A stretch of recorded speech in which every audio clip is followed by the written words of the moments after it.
Oke guys, bismillahirrahmanirrahim. Assalamualaikum warahmatullahi wabarakatuh. Selamat datang di channel Tomina Syai'en. Oke guys, apa kabar korang hari ini teman-teman? Saya doakan ya kalian dalam keadaan sehat walafiat dan tetap patuhi SOP yang berlaku di area Semenanjung Malaysia dan kita jaga kita.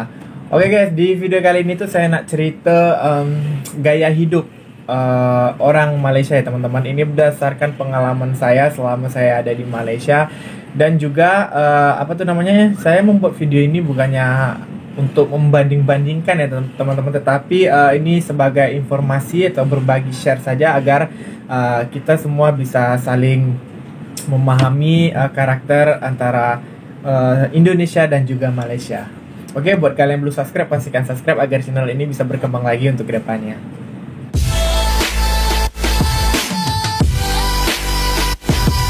Nah, jadi yang pertama ya teman-teman, gaya hidup di Malaysia ini yang pertama itu orang Malaysia itu jarang sekali ya yang namanya sarapan pagi memakan nasi putih dan berlauk sejenisnya teman-teman.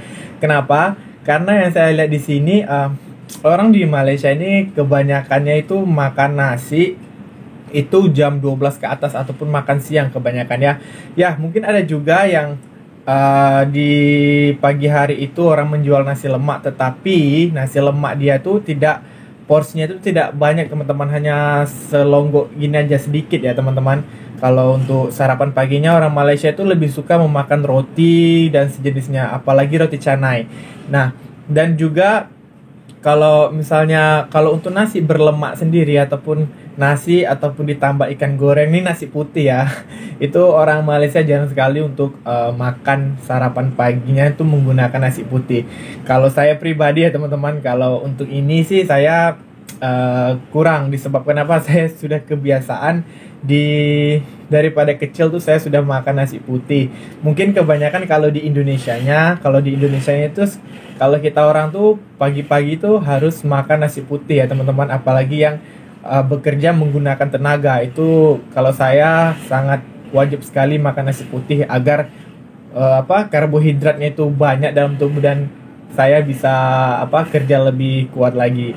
Dan juga kalau untuk di gerai-gerai pula di Malaysia ini memang sukar atau susah sekali ya teman-teman untuk menghisap rokok di kedai makan. Dikarenakan apa? Karena larangan tersebut sudah ada di Malaysia ini, boleh kena denda 10.000 ringgit teman-teman, atau sekitar 30 jutaan. Ya, dulu sebelum ada peraturan itu di kedai-kedai itu memang banyak sekali ya teman-teman, apalagi lelaki yang merokok di kedai makan. Tetapi di saat itu karena banyaknya anak kecil atau baby-baby yang dibawa oleh orang tuanya di kedai-kedai dan mengganggu juga nanti untuk pernapasan anak-anak, jadi larangan itu sudah diberlakukan di Malaysia sekarang. Itu sangat luar biasa sekali. Bahkan sekarang ini saya untuk merokok pun saya selalu keluar daripada kedai itu untuk isap rokok. Oke. Dan yang kedua ini teman-teman, nah ini saya cukup terkejut. Orang Malaysia tuh jarang ataupun susah nak makan ikan di dalam longkang ataupun di dalam sungai. Dikarenakan apa? Menurut informasi yang saya dapat, saya tanya dengan istri saya, disebabkan ikan di dalam longkang ataupun di dalam sungai itu kebanyakan ikan yang tak bersih ataupun ikan yang sudah makan toksik yang ada di dekat sungai. Itulah sebabnya saya tengok di dekat Malaysia ni, di dalam longkang ataupun sungai itu ikan dia banyak sekali teman-teman. Itu saya ada tengok 2 hari lepas saya tengok ikan, kawan saya mancing ikan di dekat longkang tu, dia sekali jiro ataupun sekali lempar penangkap ikan tuh teman-teman, itu sekali dapat tuh berpuluh-puluh ikan teman-teman. Nah, dan di sini sebab itu saya tanya dengan istri saya, sayang, kamu tak suka ke makan ikan yang daripada sungai ataupun dalam air di bawah jembatan atau jerambah gitu kan? Lepas tu dia cakap, tak lah sayang, ikan tu bisa dibilang tu ikan kotor macam tu kan. Tetapi kalau saya sendiri, kalau saya makan teman-teman, tetapi ya memang saya harus cuci dulu lah, bersih-bersih kan, supaya toksik-toksik ataupun kotoran-kotoran daripada ikan tersebut hilang. Sebab itulah di sungai dekat Malaysia ni ikan-ikan tu memang banyak lah bisa dicakap. Memang tak ada siapa yang nak ambil. Bahkan orang Malaysia pun saya jarang tengok dia jala ikan di tepi-tepi sungai ataupun di tepi-tepi longkap macam tu. Okay, lepas tu yang ketiga ni, orang Malaysia saya akui memang dia orang kuat kerja. Dia orang kuat kerja. Macam isteri saya dulu, masa kita orang masih pacaran, isteri saya tu dia buat 2 kerja. Yang pertama tu kerja dia tu kerja dekat security dekat ABB juga. Lepas tu dia kerja tu 12 jam tau. Masuk dari jam 6 pagi hinggalah ke 6 jam petang. Lepas tu malam disambung lagi kerja di 7-Eleven. Nah, saya rasa kehidupan khususnya dekat bandar lah kan. Kalau saya tak tahu juga kalau di dekat perkampungan di Malaysia macam mana. Memang rata-rata orang Malaysia ni memang kuat kerja. Dia balik ke rumah hanya untuk istirahat sahaja. Tetapi bila di masa cuti pula, dia orang memang habiskan waktu macam hari Minggu kan. Biasanya dekat Malaysia ni kalau yang kaki tangan kerajaan tu biasanya Sabtu Ahad tu cuti. Tetapi kalau yang kerja-kerja biasa tu biasanya tu hari Minggu sahaja yang cuti. Jadi dia orang menikmati hasil cuti dia tu memang untuk tidur lah dekat rumah dan bersantai-santai dekat rumah kan. Okay, lepas tu bila untuk penyimpanan duit pula, orang Malaysia ni suka menyimpan duit tu ketika mereka ada sesuatu yang ingin nak dia orang rancanakan untuk beli ke depannya. Tak nak beli juga, ada juga yang nak, misalnya dia nak bercuti kan, nak pergi overseas ataupun jalan-jalan keluar negara. Dan juga tetapi yang kalau untuk keluarga pula, dia orang simpan duit tu untuk bakal family dia lah, untuk bagi-bagi sikit-sikit macam tu.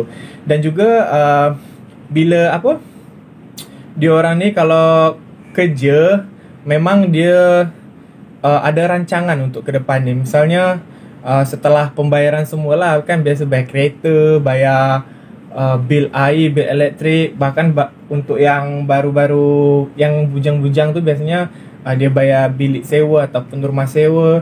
Dan balance-nya tu dia orang akan simpan lah untuk perancangan percutian. Dan biasanya setelah 6 bulan, kebanyakan orang Malaysia 6 bulan kerja, dia akan simpan duit dan memutuskan untuk bercuti di salah satu tempat favorit mereka, teman-teman. Okay, seterusnya teman-teman, orang Malaysia ni pula bila dia orang kerja, dia akan selalu cari tempat kerja tu yang ada simpanan di hari tua macam tu lah. Ataupun dia orang tu selalu cari yang ada KWSP. Apa tu KWSP? KWSP tu macam simpanan hari tua. Dia akan potong gaji per bulannya. Dan juga dia orang Malaysia ni memang akan cari yang ada potongan KWSP, teman-teman. Karena apa? Karena simpanan hari tua ni dia orang bisa ambil di 2 tahap kalau tak silap. Yang tahap pertama saya tak tahu di umur berapa, tetapi di tahap yang kedua ni dia akan ambil di umur 55 tahun, teman-teman. Nah, perancangan ini saya sangat salut lah macam tu kan. Dikarenakan apa? Saya dah tanya dengan mak mertua saya, dia cakap setelah kerja berpuluh-puluh tahun, jadi di masa emas atau masa dah pension nanti, duit ni boleh dikeluarkan untuk jaminan masa tua. Nah, dan duit yang dikeluarkan ni pun bukan sedikit, teman-teman. Bahkan ada juga yang dapat hingga ratus ribu ringgit, hingga ada juga yang puluhan. Dia tengok masa kita kumpulkan je duit tu, masa kita banyak kerja ke tak, banyak tak KWSP yang kita dapat di masa kita bekerja tu. Selepas tu setelah umur 55 tahun nanti boleh dikeluarkan dengan apa tu namanya, dengan hasil kerja kita selama kita muda hinggalah tua. Nah, dan di saat itulah nanti orang tu ataupun orang Malaysia ni akan mengeluarkan duit tu, adakah yang untuk berbisnis ataupun nak beli rumah.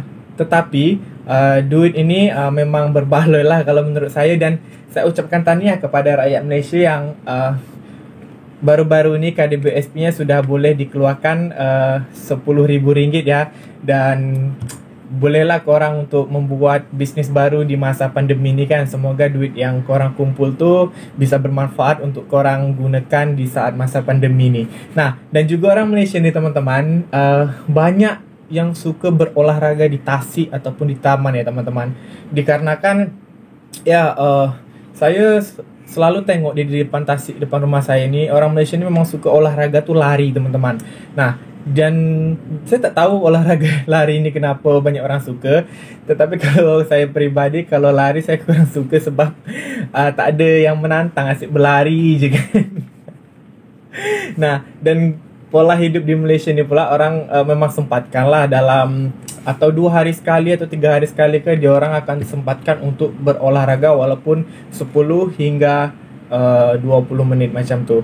Nah, mungkin itu saja perkongsian saya, teman-teman. Ini berdasarkan pengalaman pribadi saya, teman-teman.